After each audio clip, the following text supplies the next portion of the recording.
Imagine a country. This country is smaller than your house. It might be smaller than your living room. It has a flag. It has a currency.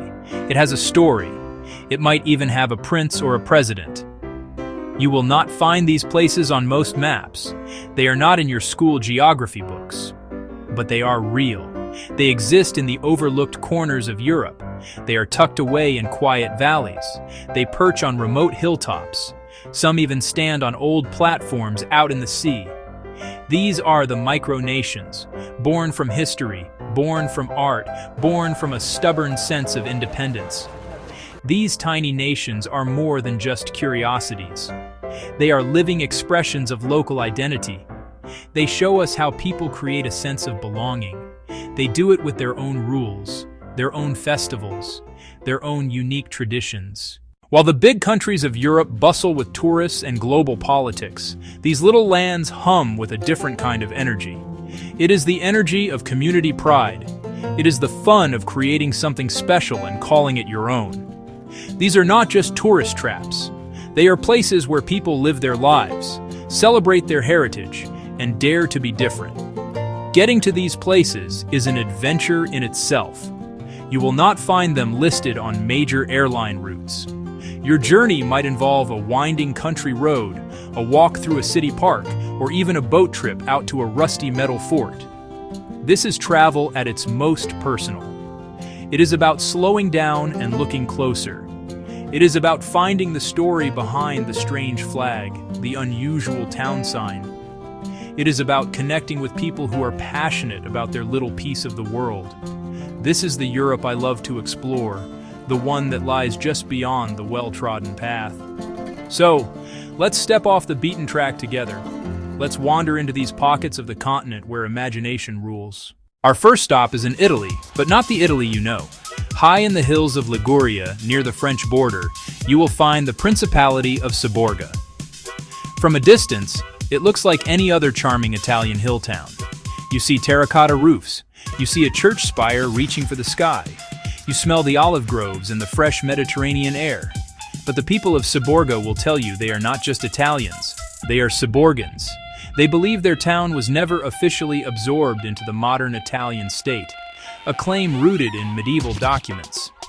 In the 1960s, a flower grower, Giorgio Carbone, led the charge. He studied history and convinced his neighbors their town was a sovereign principality. They elected him Prince Giorgio I.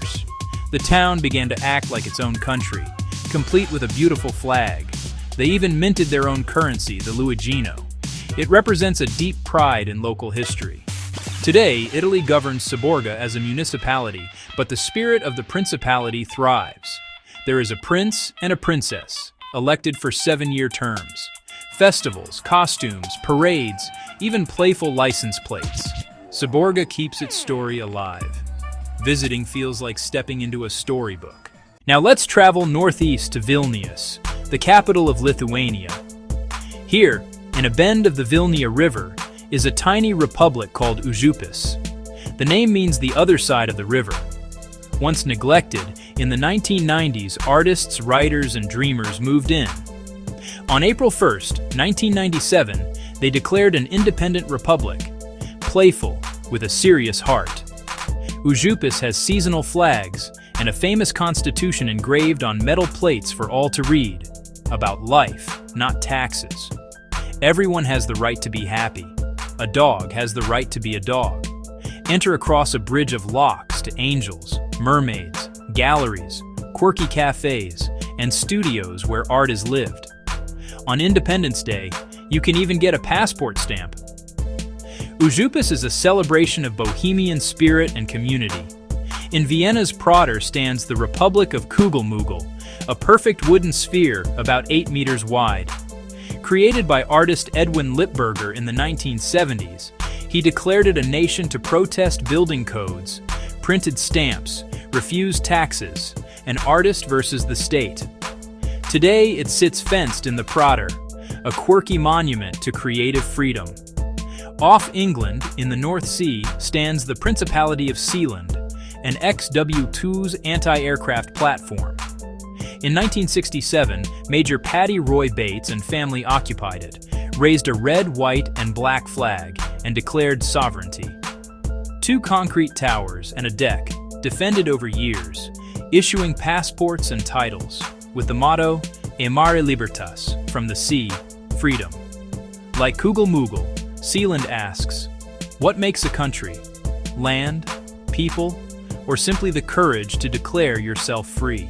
In Sweden, Ladonia rose from driftwood sculptures on a rocky coast.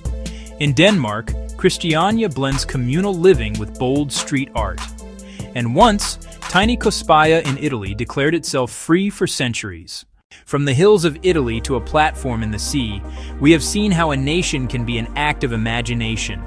But some tiny countries are fully recognized. San Marino calls itself the world's oldest republic.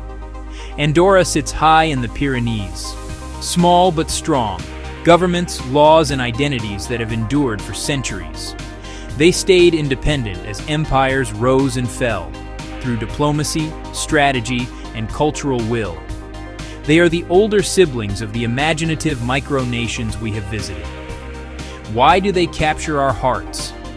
They remind us of the human desire for a home. We love symbols, a flag, a song, and stories that tell us who we are. A micronation, artist project, or ancient republic is a concentrated dose of that spirit.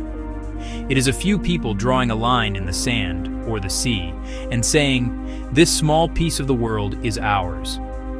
In a more connected world, these tiny pockets of identity matter more, not less. They counter sameness with the local, the quirky, the personal, the pride of a Seborgan, the poetry of an Uzupian, and a family's defiant sea fort spirit. Keep your eyes open.